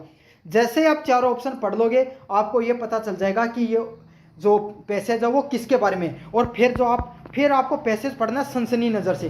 पैसेज को पढ़ने का क्या तरीका होता है, ऐसे पढ़ो जैसे कि आप अखबार की कोई खबर पढ़ लेते हो, ऊपर का आपको पता चल जाए, और फिर आप क्या कर दोगे, उसको ऑप्शन से देखकर कर दोगे।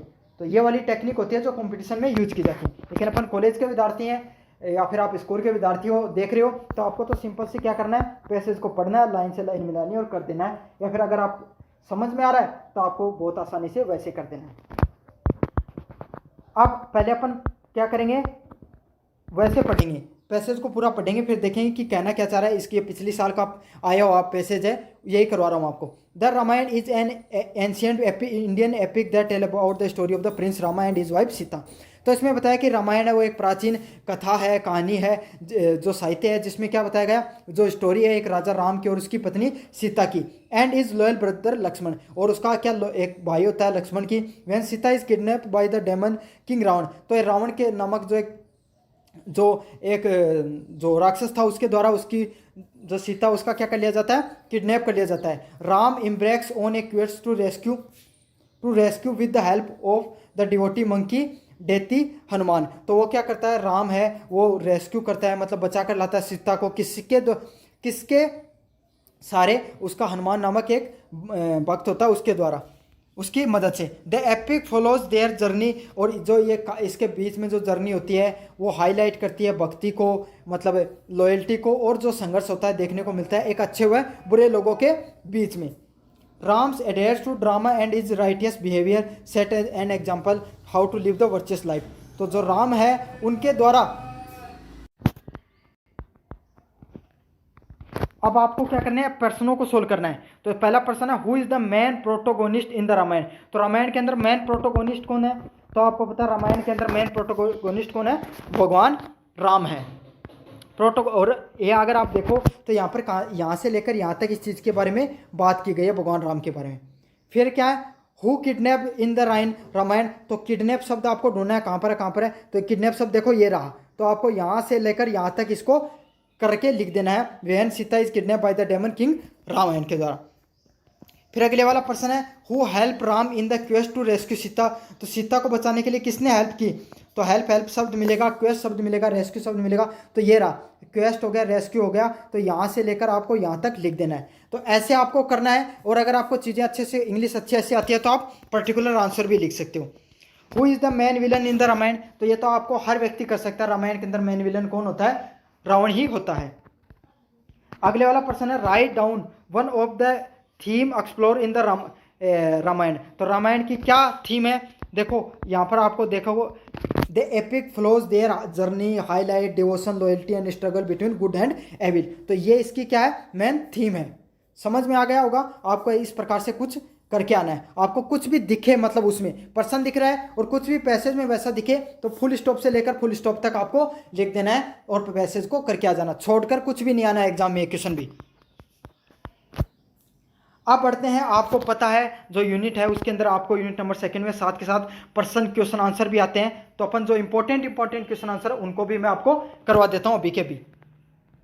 पहला क्वेश्चन है, what according to the Shaw are the advantage of learning to speak well. तो आप अच्छी इंग्लिश बोल सकते हो तो इसके क्या क्या फ़ायदे होते हैं जॉर्ज बेनार्ड शॉ के अनुसार। तो क्या होते हैं, पहला आपका क्लियर कम्युनिकेशन होता है। तो अगर आपको अच्छी कोई भी भाषा बोलनी आती है तो आप कोई भी व्यक्ति के सामने अपनी भावनाएं हैं, अपने विचार हैं, थॉट हैं, उनको क्या कर सकते हो, क्लियरली साफ और सुथरे तरीके से सामने बोल सकते हो। दूसरा क्या होगा, बेटर अंडरस्टैंडिंग। तो अगर आप कोई भी चीज़ को अच्छे से बोल रहे हो, आपको अच्छी कला आपके अंदर बोलने की, तो सामने वाला व्यक्ति है वो क्या होगा, अच्छे से उन सब चीज़ों को समझ पाएगा। ठीक है। तीसरा पॉइंट क्या, सोशल एंड प्रोफेशनल सक्सेस। तो आपको पता, आपने कहावत सुनी होगी, जो व्यक्ति जिसका बोलने की अच्छी कला होती है उसको ज़िंदगी में उतनी ही सफलता मिलती है। तो जिस व्यक्ति को ज़्यादा अच्छी बोलने की स्किल है तो वो क्या हो सकता है, उसकी सामाजिक और प्रोफेशनल जो कार्य होता है उसके अंदर उसकी सफलता ज़्यादा होती है। अगले वाला पॉइंट है, अवॉइड मिसअंडरस्टैंडिंग। तो जो व्यक्ति अच्छे से चीज़ों को समझा सकता है वो अपनी बातों को अच्छे से रख पाएगा, तो मिसअंडरस्टैंडिंग तो अपने आप ही नहीं होंगी, मतलब कन्फ्यूजन नहीं होगा कि ये क्या बोलना चाह रहा है। अगले वाला पॉइंट है कॉन्फिडेंस। तो जो व्यक्ति है अच्छे से, जिसको बोलना आता है, जो अच्छे से चीज़ों को समझा सकता है, तो उसको खुद को अपने आप ही कॉन्फिडेंस होगा, वो किसी भी व्यक्ति के सामने, कोई सभा हो गई, लोगों के सामने अपने विचार रख सकता है। तो जॉन बेनार्ड शॉ के द्वारा ये कुछ चीज़ें होती हैं जो कोई भी व्यक्ति को मददगार सिद्ध होती हैं अगर उसको अच्छे से बोलने की कला आती है तब। दूसरे वाला पॉइंट है, what is the Shaw suggestion to the foreigners when they travel to English speaking country. तो जॉन बेनार्ड शॉ ने क्या बताया है उन लोगों के बारे में, अगर कोई भी व्यक्ति है जो विदेश में जा रहा है और कौन से देश में जहाँ पर इंग्लिश बोली जाती है, तो उसको कैसे कैसे टिप्स को फॉलो करना चाहिए। मान ले कोई व्यक्ति को आ नहीं रही है इंग्लिश और वो इंग्लिश बोलने वाली कंट्री जैसे यूरोप में, ब्रिटेन में चला गया, तो उसको क्या क्या करना चाहिए। पहला क्या है, learn to speak clearly and simply. तो उसे एकदम साफ सुथरी इंग्लिश है वो थोड़ी बहुत इंग्लिश सीख लेनी चाहिए, और क्लियर और सिंपल, ऐसे नहीं कि बहुत भारी भारी शब्दों का प्रयोग करें, छोटे छोटे और हल्के हल्के शब्दों का प्रयोग करें ताकि हर व्यक्ति समझ सके। Avoid mimic and native accent. तो आपको पता है कोई अपना देश होता है, हर देश का एक अपना अपना बोलने का तरीका होता है, तो उसको जो है इंसान को नहीं बोलना चाहिए, बल्कि जो प्योर इंग्लिश है उसके जो शब्द होते हैं उन्हीं का प्रयोग करना चाहिए, अपने देश के जो शब्द होते हैं उनका नहीं बोलना चाहिए। अगला है स्पीक स्लोली एंड डिस्टिंक्टली। और तीसरा पॉइंट क्या उसने बताया कि धीरे धीरे बोलना चाहिए और साफ सुथरा बोलना चाहिए। चौथा पॉइंट है use standard grammar and vocabulary. साथ के साथ ग्रामर है और अच्छी वोकेबलरी का प्रयोग करना चाहिए ताकि लोग हैं, रीजनल लोग हैं, वो उसको अच्छे से समझ सकें। साथ के साथ जो बेनार्ड शॉ ने यह भी बताया है उसको इंग्लिश की बेसिक अंडरस्टैंडिंग होनी चाहिए कि ब्रिटिश इंग्लिश और अमेरिका की जो इंग्लिश है उसके अंदर क्या फ़र्क होता है। अगले वाला पॉइंट है describe the Deoli's station in your words. तो ये भी बहुत इंपॉर्टेंट चैप्टर होता है आपका। बेनार्ड शॉ वाला तो मैंने बता दिया है, अब डेली स्टेशन को क्या क्या हुआ डेली स्टेशन पे आपको इनको अपने शब्दों में बताना है। The Deoli station has describe in the train at Delhi by the Ruskin Bond, it is a small quiet and lonely railway station. तो ये जो दिल्ली स्टेशन है ये कौन सी कहानी बताया गया है, the night train at Delhi में बताया गया है, रक्सिन बॉन्ड के द्वारा जो लिखी गई है। यहाँ पर क्या है, जो दिल्ली स्टेशन है ये क्या है, छोटा है, साफ सुथरा है और अकेला है, जहाँ पर कम भीड़ भाड़ रहती है। नेस्टेड बाय द हिल्स, और ये किससे गिरा हुआ है यहाँ आसपास जो पहाड़ियाँ उससे गिरा हुआ है। It is very little in activity, यहाँ पर ज़्यादा लोग आते जाते नहीं हैं। विद ए फ्यू पैसेंजर, और जो थोड़े बहुत लोग यहाँ पर आते हैं, पैसेंजर जो यात्री है वो यहाँ पर आते हैं। एंड हार्डली एनी शॉप और बिल्डिंग अराउंड, तो इसके आसपास बहुत ही कम शॉप हैं और बहुत ही कम लोग रहते हैं। The station appear to the untouched by the time, और लगभग समय ऐसा ही लगता है कि यहाँ पर कोई आता ही नहीं है। It is a mystery and dream lying charm, तो ये एक प्रकार की मिस्ट्री की तरह है। There are the few vendors, यहाँ पर आपको कुछ चाय बेचने वाले या फिर जो ठेले वाले मिल जाएंगे। At the train stops they for just a couple of the minutes, और यहाँ पर जो ट्रेन है वो भी क्या थोड़ी देर के लिए, कुछ मिनटों के लिए रुकती है। Yet the place leave keep deep impression, लेकिन उसके बावजूद भी ये रेलवे स्टेशन आपके अंदर एक गहरी छाप छोड़ देगा कि अब मैं एक ऐसे स्टेशन पर गया था। The stillness of Delhi combined with the scenery surrounding and simplicity, साथ जो ये दिल्ली का स्टेशन है ये क्या होता है, सिंप्लिसिटी, अपनी साधारण रूप, और इसके आसपास जो पहाड़ियों की खूबसूरती है वो आप लोगों के मन को मोह लेती है। Make it feel like a place lost in time, ऐसे लगता है कि जैसे हम कहीं पर यहाँ पर आके खो गए हैं वहाँ की वादियों में।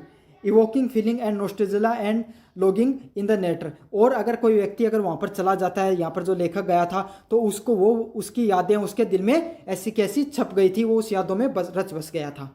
तो ये है दिल्ली स्टेशन के बारे में जो मैंने आपको बता दिया। आप इन सब चीज़ों को आप अपने शब्दों में लिख लेना। अगले वाला पॉइंट है describe the girl what did she sell to make a living. तो आपको पता है आपको उस लड़की के बारे में बताना है जो लेखक को उस स्टेशन पर मिली थी और वो क्या बेच रही थी अपनी जीवन चलाने के लिए। The train at Delhi by Ruskin Bond, the girl at the Delhi station is describe as the young beautiful and simply and mystery. तो यहाँ पर बताया गया है कि जो लड़की थी वो क्या थी, यंग थी, जवान थी, सुंदर थी, और ऐसे लग रहा था वो पता नहीं कहाँ से आई है।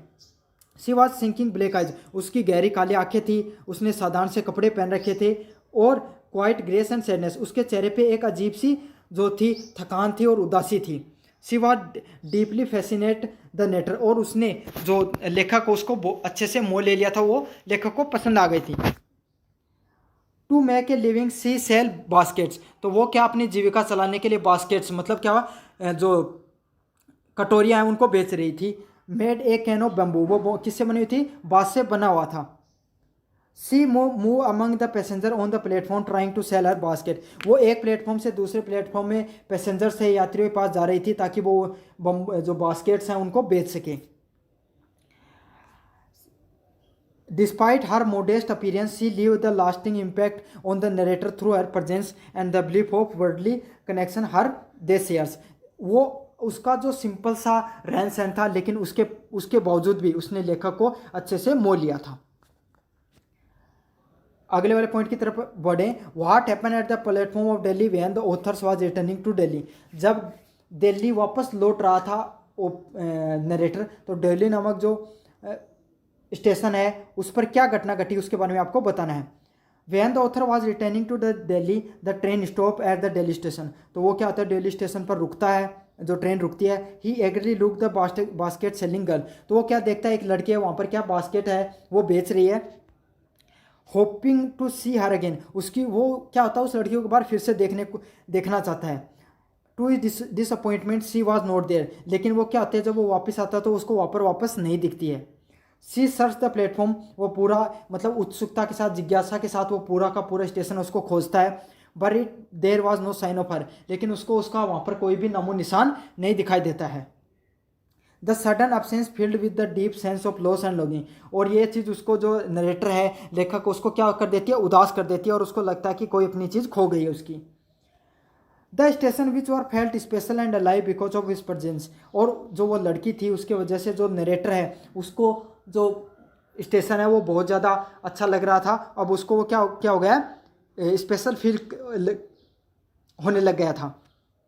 Now seem empty and dub, जो पहले तक उसको बहुत ज़्यादा पसंद था, अब वो उसमें क्या हो गया, उसको अकेलापन महसूस होने लग गया वहाँ पर।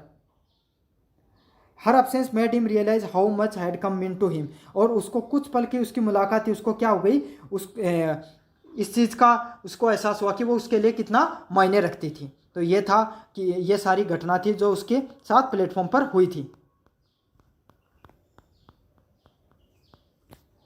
अब बढ़ते हैं अगले वाले क्वेश्चन की तरफ। What is the central idea of Gandhi the birth of khadi. तो जो सेंट्रल आइडिया क्या है, जो Gandhi the birth of khadi का। अब आपको क्या है, सेंट्रल आइडिया बताना है द बर्थ ऑफ खादी का। तो सेंट्रल आइडिया क्या है, इंपॉर्टेंस ऑफ खादी। तो यहाँ पर इस ये जो कहानी है बर्थ ऑफ खादी, खादी का जन्म, इसमें क्या होता है, खादी का जो क्या महत्व है उसके बारे में बताया गया है। Symbol of self reliance, national unity and economic freedom. तो ये चीज़ किसके बारे में बताया गया कि हमारी जो स्वराज के बारे में बताया गया, हमारे देश की एकता के बारे में बताया गया। और इस खादी के माध्यम से हम जो यूरोपीय जो ईस्ट इंडिया कंपनी है उसके जो प्रोडक्ट थे, जो वहाँ के कपड़े आते थे, उसको छोड़कर अगर हम अपने देश की खादी को अपनाएंगे तो हमारे देश के जो लोग हैं, जो कार्य करते हैं खादी में, उनको मदद मिलेगी, आर्थिक सहायता मिलेगी। Mahatma Gandhi believe that the spinning and wearing khadi Indians could. तो महात्मा गांधी का यही मानना था कि भारत के लोगों को खुद का जो कपड़ा है वो उस खादी का प्रयोग करना चाहिए। इससे क्या होगा, बाइकआउट ब्रिटिश गुड, जो ब्रिटिश हुकूमत के द्वारा जो कपड़े आते थे उनको छोड़ देना चाहिए, उन्हें बाइकआउट कर देना चाहिए।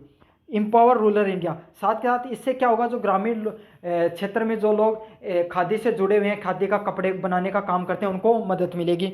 Promote self discipline and simplicity. Khadi का कपड़ा पता आपको एकदम सिंपल होता है, तो लोगों के अंदर इससे क्या है, तड़क भड़क कम होकर सिंपलिसिटी आएगी। साथ के साथ unite people across cast and classes. इससे क्या होगा, ये समाज के अलग अलग तबके के लोगों को एक करेगी और जो सब लोगों को एक कारण मिलेगा अपने देश के लिए लड़ने के लिए। Gandhi use khadi not even just a cloth but also a powerful tool for the social and the political change, making it is the part of स्वदेशी मूवमेंट। तो गांधी जी ने खादी को सिर्फ एक कपड़ा ही नहीं समझा, बल्कि एक पूरा राजनीतिक कारण बनाकर इन्होंने एक नया मूवमेंट चलाया, जिसका क्या नाम था, स्वदेशी मूवमेंट, जिससे क्या बहुत मदद मिली हमारे देश को आज़ाद होने में। अब अगले वाले प्रश्न की तरफ बढ़े। What was the difficulty face by the M K Gandhi after introducing the handloom at Sabarmati. तो जैसे महात्मा गांधी हैंडलूम में मतलब हथकरघा लगाते हैं यहाँ पर साबरमती आश्रम में, तो उन्हें किस किस प्रकार की समस्याओं का सामने करने को मिलता है। पहला है, after introducing the handloom at Sabarmati Ashram M K Gandhi face the several difficulties. पहले क्या थी, लैक ऑफ स्किल्ड वीवर्स। मतलब गांधी जी के पास थे जितने थे वो राजनेता या राजनीतिक व्यक्ति रहते थे, तो कोई भी व्यक्ति को जो ये चरखा है वो चलाना नहीं आता था, तो सबसे बड़ी स्किल की कमी थी। दूसरा क्या है, जो वहाँ पर लोग रहते थे उनको टेक्निक, नॉलेज का और अनुभव नहीं था कि खादी का के कपड़ा और सूत को कैसे काटते हैं। This was the difficulty to produce the quality khadi at first. शुरुआत में क्या हुआ कि अच्छे क्वालिटी के क्या खादी है वो नहीं बना सकते। Gandhi ji realise simply noting khadi was not enough people learn to the skills. धीरे धीरे गांधी जी को यह पता चला सिर्फ हमें मूवमेंट शुरू या कोई भी आंदोलन शुरू करने से काम नहीं चलेगा, लोगों को इस तकनीक के बारे में, स्किल के बारे में ज्ञान भी होना चाहिए। तो फिर गांधी जी ने धीरे धीरे क्या हुआ, लोगों को इस तकनीक के बारे में ट्रेनिंग देना शुरू किया। अब बढ़ते हैं अगले वाले पर्सन की तरफ। What does Gandhi mean the by word of experience. तो गांधी जी का दुनिया के अनुभव के बारे में क्या कहना है, इसके बारे में समझेंगे अपन। इस द वर्ल्ड ऑफ एक्सपीरियंस का क्या है, दुनिया का ज्ञान के बारे में क्या अर्थ है गांधी जी के द्वारा, क्यों कहा गया, इसको समझेंगे। When Gandhi ji refer the world of experience he means real life knowledge. तो जैसे ही दुनिया के ज्ञान के बारे में बात करते हैं महात्मा गांधी, तो इसका अर्थ होता है कि वो बात कर रहे हैं कि जीवन के वास्तविक अनुभव के बारे में, कि लोगों को हर काम को सीखना चाहिए, ठीक है, ऑब्जर्व करना चाहिए। जो हमारा समाज है उसको ऑब्जर्व करना चाहिए, अच्छे से समझने का प्रयास करना चाहिए। Living among the peoples rather than just book and relying on theory. तो इन्होंने बताया कि हमें वास्तविक जीवन में जीने का ज़्यादा प्रयास करना चाहिए, ना कि ज़्यादा किताबें पढ़ने में, किताबों पर से ज़्यादा हमें वास्तविक ज्ञान लेने पर विश्वास रखना चाहिए। अब ये कैसे कर सकते हो आप, doing thing with one on hand. तो ये कैसे आप वास्तविक ज्ञान कैसे ले सकते हो जीवन का, सारे काम अपने द्वारा करके, फेसिंग रियल प्रॉब्लम, वास्तविक समस्याओं का सामना करके, learning through the personal involvement. तो आप कोई भी चीज़ हो गई समाज में, जैसे शादी ब्याह हो गया या फिर समाज में और कोई सामाजिक क्रिया हो गया, आप इसमें खुद शामिल होगे तो आप चीज़ों का, उससे क्या होगा, आपको अनुभव होगा। या फिर आप जैसे कि आप स्टूडेंट हो तो आप कभी कभार कोई भी काम करने चले गए, तो इससे क्या होगा, वहाँ की चीज़ों का आपको ज्ञान हो गया। तो आप रियल लाइफ में चीज़ों करोगे तभी आपको दुनियादारी का ज्ञान होगा। यही बात गांधी जी का कहना था। She believe that kind of practice lived experience. तो उनका यही मानना था कि इंसान को जो वास्तविक अनुभव लेना चाहिए, इनसे ही इंसान को क्या होता है, ज़्यादा वैल्यू मिलती है। अब बढ़ते हैं अगले वाला और लास्ट वाला पर्सन है, यूनिट नंबर 3 का आपका। What is the central idea of Gandhi, the birth of khadi. तो बर्थ ऑफ खादी का क्या सेंट्रल आइडिया है, ये मैंने करवा दिया आपको, ये वाला पर्सन हो चुका है सेंट्रल आइडिया वाला। तो ये है आपका यूनिट नंबर 2, जिसके अंदर आपको आती है थ्योरी, क्वेश्चन आंसर करने होते हैं। अब बढ़ते हैं अपन लास्ट नंबर यूनिट जो है ग्रामर की। इसके अंदर आपको होमोनिम आते हैं, होमोफोन्स आते हैं, सब करवा दूंगा मैं आपको, टेंशन फ्री रहिए।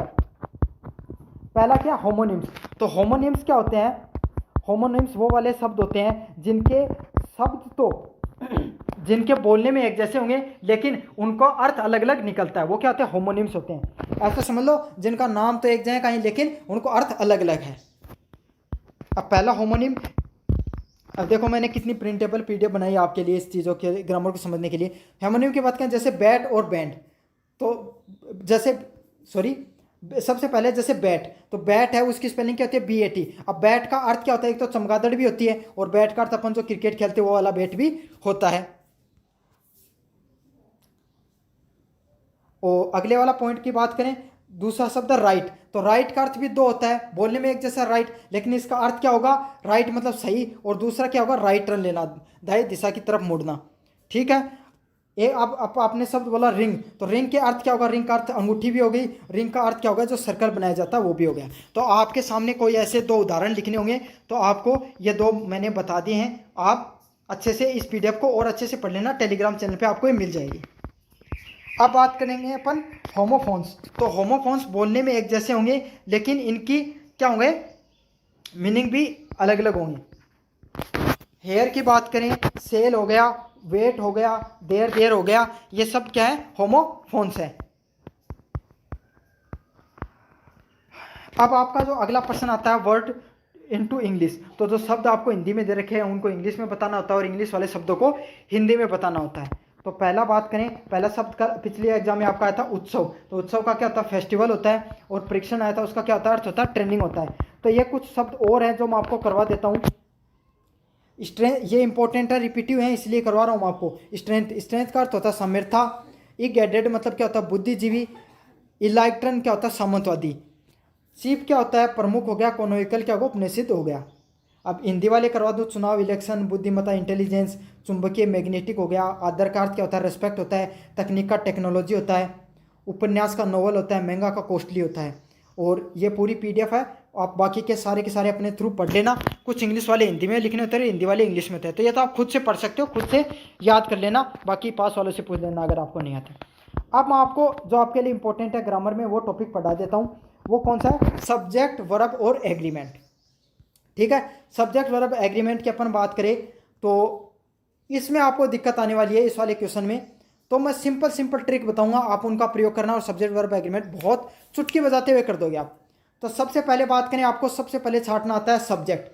तो देखो, स्टार्टिंग में आपको कोई भी शब्द मिल जाए, वो कोई भी सेंटेंस का सब्जेक्ट होता है मोस्ट प्रोबेबली, ये मान लो आप। ठीक है, आपको कुछ समझ में नहीं आता, कुछ ज्ञान नहीं है, तो आप ये मान लो जो स्टार्टिंग के सब्जेक्ट जो कोई भी वर्ड दे के रखेंगे उसके स्टार्टिंग में आ जाए, वही क्या होता है? उसका सब्जेक्ट होता है।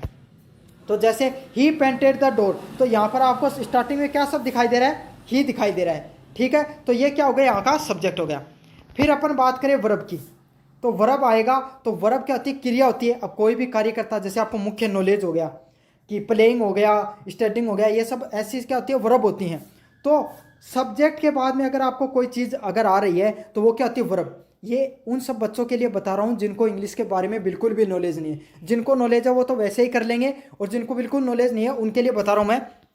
कैसे? आप सब बता रहे हो सर ये कोई फिक्स टेक्निक थोड़ी होती है, ऐसी कोई फिक्स टेक्निक नहीं होती है, न ये कोई ग्रामर का रूल होता है। लेकिन आपके लिए जिनको नहीं आता उनके लिए बता रहा हूँ मैं, इस तरीके से आपको करना है। तो आपको क्या करना है? वर्ब सब्जेक्ट के तुरंत बाद में अगर आपको जो चीज़ देखने को मिले, आप वहाँ पर उसको क्या लगा देना? वर्ब लगा देना, बस। ठीक है, तो यहाँ पर वर्ब क्या है? पेंटेड है। इसके अंदर क्या है?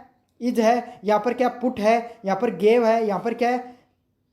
थिंक है। यहाँ पर हैव कम है। और यहाँ पर लाइव्स है। तो ये सब क्या है? आपने देखा सब्जेक्ट के तुरंत बाद में क्या आ गई? वर्ब आ गई। फिर आपको अगला क्या पूछा जाता है? ऑब्जेक्ट पूछा जाता है। तो ऑब्जेक्ट क्या आता है? जो चीज़ लास्ट में आई एकदम, वो क्या हो गई? ऑब्जेक्ट हो जाती है। जैसे कि यहाँ पे द डोर ग्रीन हो गया, इंटेलिजेंट बॉय हो गया, the bag on the table हो गया, ए पेन हो गया, ठीक है, प्लेजर हो गया, और लॉस हो गया, और जयपुर हो गया। तो ये सारी यहाँ पर क्या है? सब्जेक्ट है। तो आपको, मुझे उम्मीद है कि आपको समझ में आ गया होगा। यहाँ पर आपको मैं 2% पिछली साल आए थे, ये आपको खुद को करना है। तो रौनक मेड ए क्रैकिंग जोक, यहाँ पे सब्जेक्ट बताना तो ऑब्जेक्ट बताना। तो मैंने क्या बताया? सब्जेक्ट जो स्टार्टिंग में है, तो स्टार्टिंग क्या है? यहाँ पे रौनक है, और लास्ट में क्या? क्रैकिंग जोक है, जो एक आर्टिकल ए से शुरू हो रहा है, तो वो क्या है? यहाँ पर ऑब्जेक्ट है। और ऐसा ही यहाँ पर करना है, वर्ब बतानी है और ऑब्जेक्ट बताना है। तो सब्जेक्ट स्टार्टिंग का सब्जेक्ट हो गया, उसके बाद में क्या? वर्ब आ गई, और उसके बाद में ऑब्जेक्ट आ गया। बस इस तरीके से आपको सब्जेक्ट वर्ब कर देना है। आपको इतना सरल तरीके से सब्जेक्ट वर्ब कोई नहीं बताएगा। अब अगले वाला है इंग्लिश से हिंदी में बताना होता है। तो ये आप अपने साथ वाले से पूछ लेना, इसकी कोई फिक्स टेक्निक तो होती नहीं है, आपको बस आना चाहिए। पिछले साल आए थे तो वो मैं करवा देता हूँ। Why did Avani go to the Prayag, तो अवनी प्रयाग क्यों गई, इस बारे में इसको लिखना था। ये प्रश्न आया था, ये लिखना था। और दूसरा आया था हिंदी से इंग्लिश में बदलने में, तरुण क्या पढ़ रहा है? What was Tarun reading. आप बढ़ेंगे अपन टेंस की तरफ। तो टेंस आपको समझाऊंगा, और टेंस का पर्सन भी आता है, तो वो आपको कर लेना है।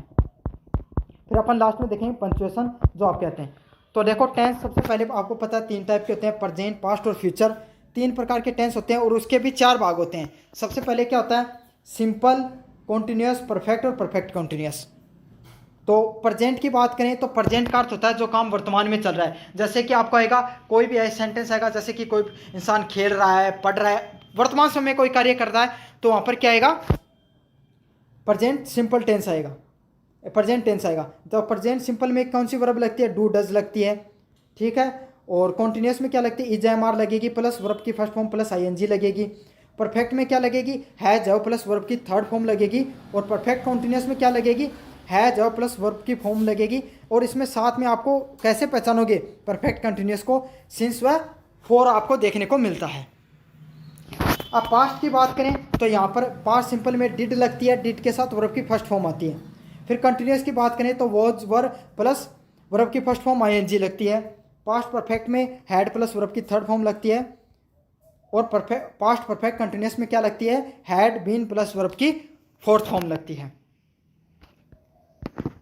फ्यूचर में विल लगेगा, फ्यूचर सिंपल में। फ्यूचर कंटिन्यूस में क्या? विल बी प्लस वर्ब की फर्स्ट फॉर्म आईएनजी लगेगी। और परफेक्ट में विल है प्लस वर्ब की थर्ड फॉर्म वर्ब की थर्ड फॉर्म लगती है। और कंटिन्यूस में क्या लगती है? सिंस फॉर के साथ will have plus been plus verb की फोर्थ फॉर्म लगती है। तो ये सब है। देखो, टेंस एक दिन में नहीं पढ़ाया जा सकता, आपको पता है इतना बड़ा टॉपिक है, लेकिन आप एक बार वर्ब देख लेना ताकि आपको पता चल जाए। जैसे कि डू प्रेजेंट सिंपल है, डू डज दे रखा है, तो आप ये समझ लेना कि सिंगुलर सब्जेक्ट है तब डज आएगा, वरना डू आ जाएगा। ठीक है, हैज है सिंगुलर सब्जेक्ट तब हैज आएगा, वरना हैव आ जाएगा प्लूरल के साथ। तो ये सब आपको चीज़ें पता होनी चाहिए बस। ये वाले पर्सन है, जैसे कि मैं कुछ पर्सन आपको करवा दूंगा यहाँ पर। पहले वाला पर्सन है we dash to going Delhi this evening, तो हम सुबह जाएंगे, तो वी यहाँ पर इसका आंसर क्या आएगा, आर गोइंग। ठीक है, तो आप ये राजस्थान यूनिवर्सिटी के ये सारे बीकॉम के बीए में पिछले साल के हुए आप खुद से पढ़ लेना और इन्हें सोल्व कर लेना। सारा सारा कराऊंगा तो वीडियो और भी लंबा हो जाएगा। लास्ट में है इंपॉर्टेंट कौन से, पंचुएशन मार्क। तो सारे पंचुएशन मार्क मैं आपको बता देता हूँ, प्लस एग्जाम्पल भी बता देता हूँ। ये वाला पर्सन भी आपके एग्जाम में आता है 1 नंबर का और बहुत ज़रूरी है। पहला वाला फुल स्टॉप। फुल स्टॉप आपको सकता है पूर्ण विराम, लास्ट में आपको सेंटेंस के लास्ट में क्या लिखना होता है, फुल स्टॉप लिखना होता है। जैसे और फुल स्टॉप का यूज लिखना होता है तो आप क्या, टू एंड द सेंटेंस। जैसे सी इज रीडिंग ए बुक, तो लास्ट में आपने क्या लगा दिया, फुल स्टॉप लगा दिया। फिर क्या होता है, कोमा। तो ये क्या होता है, दो चीज़ों को, दो आइटम को, कोई लिस्ट हो गई, उस सेंटेंस हो गया, उनको अलग अलग करने के लिए, उनमें बीच में स्टॉप देने के लिए कोमा का यूज किया जाता है। जैसे आई ब्रोट एप्पल, मैंने एप्पल भी खरीदे, अब बनाना, ऑरेंज और ग्रेप्स, तो 3 अलग अलग चीज़ें बताई, तो अपन ने क्या कर दिया, कोमा लगा दिया इसके अंदर। ठीक है, तो कोमा का क्या काम होता है, ये चीज़ों को सेपरेट अलग करने का कार्य करता है। अगला क्वेश्चन मार्क। तो आपको पता है कोई भी सेंटेंस होता है, प्रश्नवाचक सेंटेंस होता है, इंट्रोगेटिव सेंटेंस होता है, उसके लास्ट में क्या आता है, क्वेश्चन मार्क आता है। At the end of the question के एंड में पूछा जाता है, जिसमें क्या था, व्हाट इज योर नेम, आपका नाम क्या है, तो इसके लास्ट में क्या क्वेश्चन मार्क आ गया। अगले वाला पॉइंट है exclamatory sentence, to show the strong emotion and surprise. तो आपको पता है आपके अंदर इसके अरे क्या देख लिया, ये कितनी खूबसूरत चीज़ है, ऐसे वाले सेंटेंस होते हैं जहाँ पे वाव, अल्लाह, हुर्रा, ऐसे सब देखने को मिले, वहाँ पर आपको क्या लगाया जाता है, एक्सक्लेमेटरी सेंटेंस लगाया जाता है। और इसमें क्या होता है, ये आपके इमोशंस को शो करता है, सरप्राइज को, इन सब चीज़ों को दिखाने का कार्य होता है इसका। 5वें वाला प्रश्न है कोटेशन मार्क। तो आपको पता है कोटेशन मार्क क्या होता है, अगर अपन किसी की, कोई भी व्यक्ति है उसकी कोई भी कोट कर रहे हैं, उसकी कोई कही हुई बात लिख रहे हैं, तो अपन किसका यूज़ करते हैं, कोटेशन मार्क का यूज़ करते हैं। जैसे to show the someone's spoken और राइटिंग वर्ड्स, तो किसी के लिखे हुए वर्ड को अपने शब्दों में लिखते हैं, तब कोटेशन मार्क का यूज़ करते हैं। जैसे he said I will come tomorrow, तो उसने कहा कि वो कल आएगा, तो ये चीज़ आपको तो उसने कहा कि वो कल आएगा, तो उसने कल आने के बारे में कहा, तो इसको अपन किस में यूज़ करेंगे, कोटेशन मार्क में यूज़ करेंगे।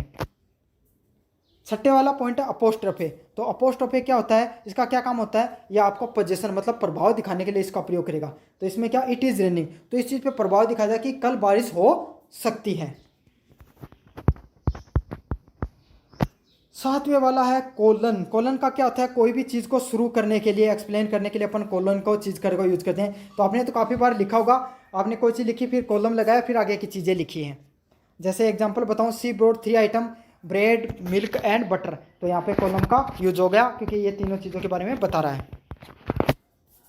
सेमी कॉलन की बात करें, to join two related independent clause, तो दो अलग अलग चीज़ों को ज्वाइन करने के लिए क्या किसका यूज करते हैं, सेमी कॉलन को। I wanted to go however it start to rain, तो अब इसने बताया कि मैं तो जाऊँगा चाहे बारिश हो नहीं हो, तो जाने का कार्य और बारिश होने का कार्य दो अलग अलग चीज़ें हैं, तो इनको ज्वाइन करने के लिए किसका यूज किया गया है, सेमी कॉलन का यूज किया गया है।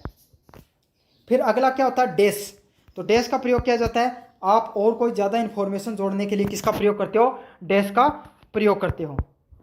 और लास्ट में क्या है, पैरेंथेसिस पर, तो आप कोई भी चीज़ों के बारे में एक्स्ट्रा बताने के बारे में पैरेंथेसिस का प्रयोग करते हो, मतलब इन दो वाले साइन का प्रयोग करते हो इन्फॉर्मेशन। जैसे कि माई ब्रदर, अब उसके बारे में बताया कि वो एक डॉक्टर है जो दिल्ली में रहता है, तो डॉक्टर है, ये एक्स्ट्रा इन्फॉर्मेशन दे रहे हो, इसको किस में लिखा आपने, पैरेंथेसिस में लिखा है। तो ये था आपका कंप्लीट 1 शॉट वीडियो, जिसमें यूनिट 1, यूनिट 2 और unit 3 question answer, vocabulary, grammar और लेटर पैसेज सारा का सारा मैंने कवर करा दिया है। अगर पूरा वीडियो यहाँ तक अगर आप देख रहे हो स्टार्टिंग से, तो आपको ज़रूर से कमेंट करके बताना है कि कौन कौन इसने पूरा कंप्लीट किया इस वीडियो को स्टार्टिंग से लेकर लास्ट तक। धन्यवाद।